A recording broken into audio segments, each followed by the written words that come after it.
কই দেখি দে, তো বয়ফ্রেন্ডের ছবিটা দেখি দে। কি? এই ঢ্যামসাটার সাথে বিয়ে করবি?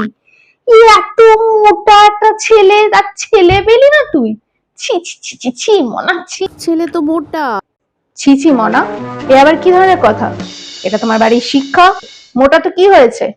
মনটা দেখতে হয়, মানুষের ওপরেরটা দেখতে নেই, মানুষের ভেতরেরটা দেখতে হয়, বুঝেছো? ভেতরেরটা। 3 বছরের বড় ছেলে? হ্যাঁ, 3 বছরের বড় মানে বুঝতে পারছিস কত বড়? আরে শেষে কি বুড়ো ভামের সাথে বিয়ে করবি? আরে দূর, ছেলে তো মাত্র 10 বছরের বড়। 10 বছর বড়টা কোনো বড় হলো নাকি? তুই জানিস যত বড় বর হবে তত বেশি ভালোবাসবে রে মনা। সব বয়স দিয়ে কিছু হয় না। সর্বনাশ মনা, ওই ছেলে যদি কি পান খায়! ছি ছি ছি, এরকম নেশাখোর ছেলের সাথে বিয়ে করবি তুই? আরে বাবা, বেটা ছেলে মানুষ, একটু মদ গাঁজা না খেলে হয়?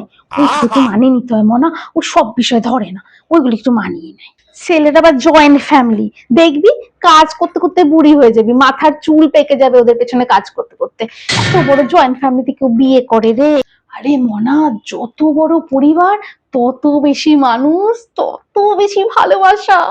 কি মজা! একদিনের জন্য একা থাকতে পারবি না, এত লোক সব সময় তোকে মাথায় করে রাজরানী করে রাখবে একবারে। হ্যাঁ রে মনা, ওই ঢ্যামনা মুখো নাকি বলেছে এই তত্ত্বে আবার শাড়ি পাঠাতে হবে।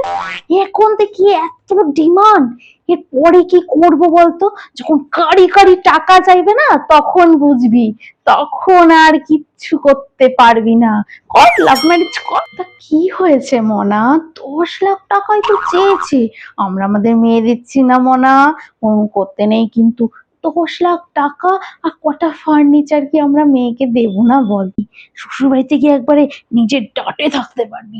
কত টাকা দিচ্ছি, কত ভালো লাগবে বলতো তোকে মনা।